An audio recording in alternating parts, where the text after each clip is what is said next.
Hello everyone and welcome to Lushoto, Tanzania. Thank you to everyone who continues to contribute. So helpful, so meaningful.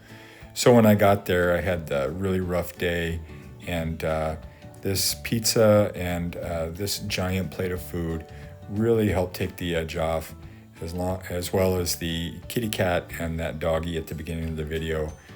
I really needed some animal love in there. It's the view from near the hotel, really nice.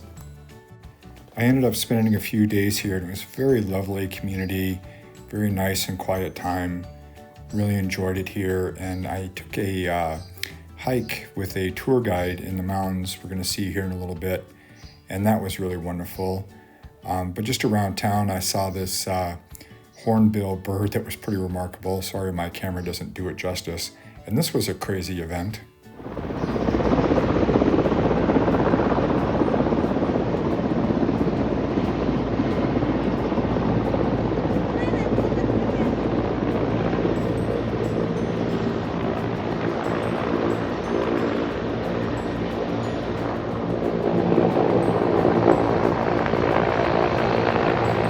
So we just touched down for a minute and then took off again, probably dropped someone off and headed out. But everyone that I spoke to said that was very unusual. So the hike I went on was really cool. We started out from the hotel and we walked. We're going to eventually go up to those little huts you see there on the hilltop. There's my guide Michael in the center and a couple kids along the way. They were very sweet. And this is 2 different types of mud that they use to get different colors on the homes. It's really cool. As we're getting closer to the huts, and this is part of the trail up there. And the guide Michael spotted this chameleon. Unbelievable vision this guy has. He grew up in the area and had a lot of really incredible knowledge and abilities, but to be able to see this chameleon, pretty impressive. Then the chameleon was on the move. Watch how he has like this rocking motion. Michael was telling me that they have like complex muscle systems that helps them to imitate leaf and branch movement to help disguise them even better. But it really reminded me of like a Parkinsonian type movement. It's really interesting. I wonder if there's an acetylcholine link in the muscles with this as well. Check out how he goes, or this is a female. Michael was saying that this one isn't as brightly colored and has shorter horns on its snout. So it's a female. But look how when she crosses from that main branch to this other branch, has that kind of back and forth motion and uses the tail for stability as well. Really fascinating. I felt like this was such a privilege to see that chameleon. Then we start heading up, and there was potatoes growing here. Irish potatoes, a big staple in that area. Here's some coffee. Love the coffee. We got to the forest, the protected forest here, and spent a chunk of time going through there. There's a line of eucalyptus, and we're going to see this later, that define the boundary. And here's Michael. We're looking for monkeys in the tree because they eat this fruit from the tree and discard the rest. He said there was probably monkeys close by. There's some more of that fruit. And we heard monkeys, I saw a flash of one, and we're going to hear him going in the treetops later, but never got to see one well enough to take a photograph. Lots of other amazing, cool, wonderful trees and vegetation in the forest though. So I hope you enjoy this. It was just very beautiful, so quiet. Didn't see anybody else on the trail. We saw some people at those huts there, but Michael was also telling me a lot about the medicinal uses of the different plants, and they use the eucalyptus for respiratory ailments and things, and some of the trees we're going to see here in a little bit are used for building different things, and Really great. So much fun. These plants here that kind of branch out, they have pretty significant purpose in the village life. They use them to define borders of property and to help settle disputes, actually. And then this vine looked like a boa constrictor going around the tree, kind of wild. Yeah, and Michael was saying that if you're looking for a place to build a house, that you plant that vegetation we were looking at earlier, and if it grows well, it's a good place to live. If it dies, you don't want to live there. So I thought it was really cool. And this was really wild. It kind of looked like alien to me a little bit. And listen to this.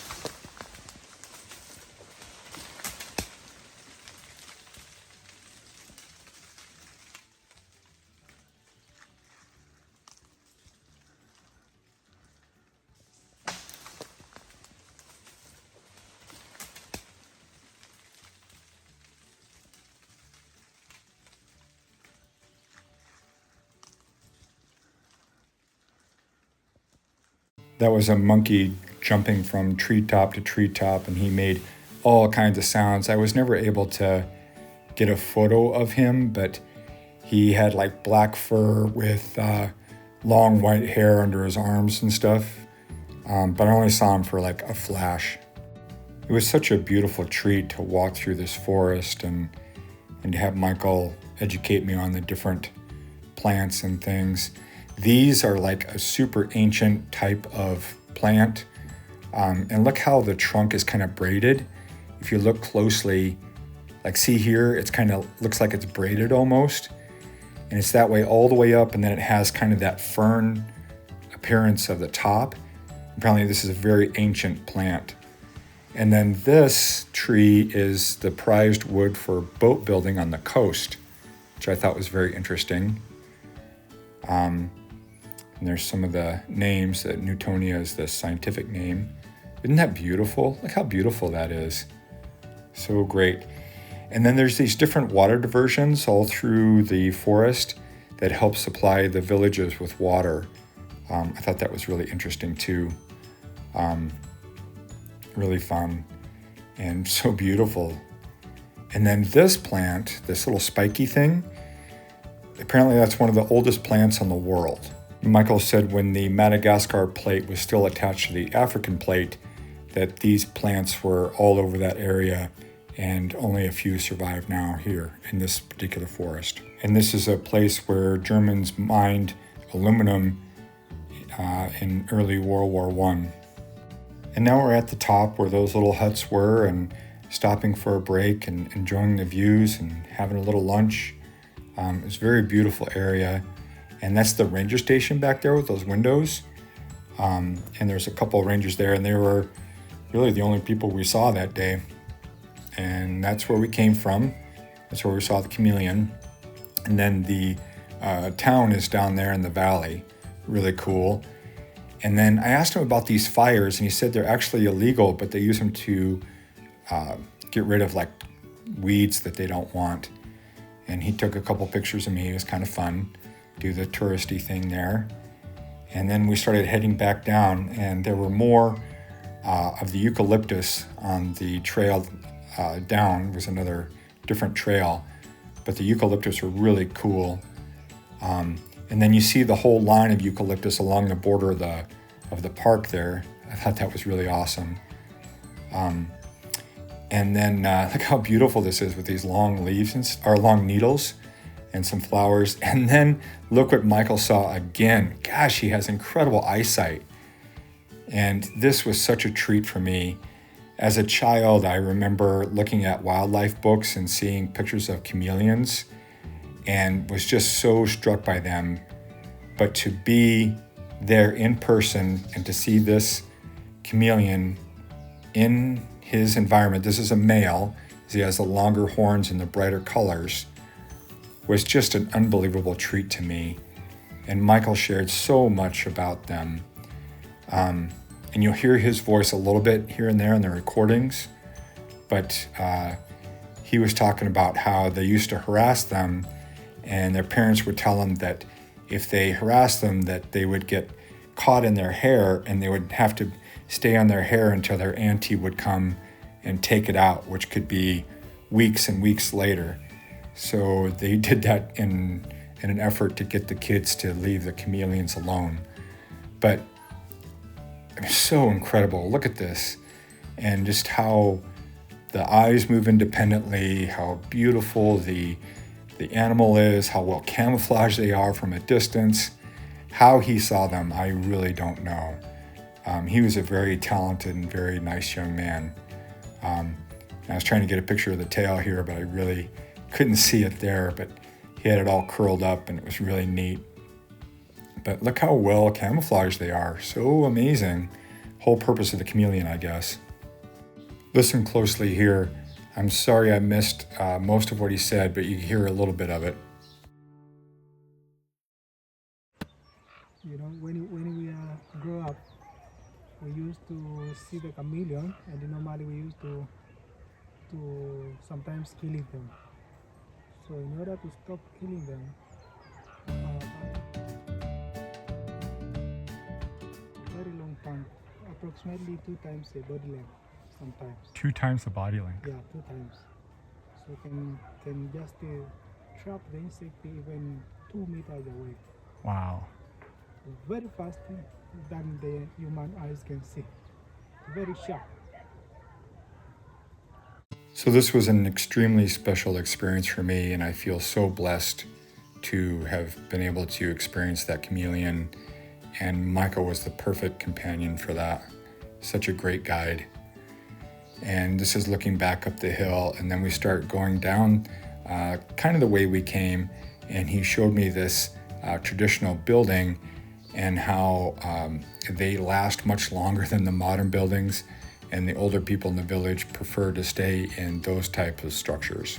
Then he took me to an area where they use this device to squeeze the fluid out of sugarcane, which is the green liquid there on the left, and to make alcohol on the right out of the sugarcane. They ferment it. And then we went to this waterfall that was quite a ways away and hiked down there. Listen to this.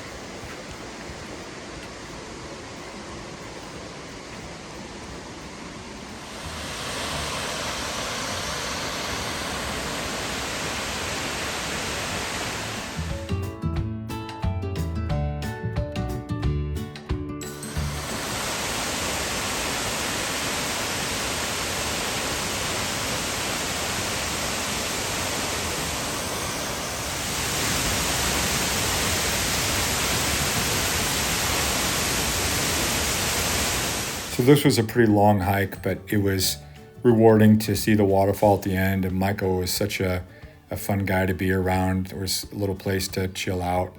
And then we started heading back because it was starting to get late. We were probably like 2 hours later than we thought. And then as we got closer to the hotel on our way back, I saw these spikes, and he's like, oh yeah, these spikes come out on these plants when they're first growing their fruit. And when the fruit is mature, then the spikes start to drop off, and there's either no or very few spikes. This one is mature. You see how there's no spikes except for that one. And then you know the fruit is like ready. It's pretty wild. And then as we got right up to the hotel, then we finally saw some monkeys. There was a family of monkeys crossing the road through the trees as we got right up to the hotel, and he dropped me off. Like I said, it was a long day. We were out hiking for a long time, did 15.4 miles and climbed a total of 147 floors. And when I came back, I ate all of that plus another helping of rice and vegetables. I was really hungry. Thanks so much for watching. Thanks for all the support. I got you in there, Ashley, just a little bit. And peace and love to you all.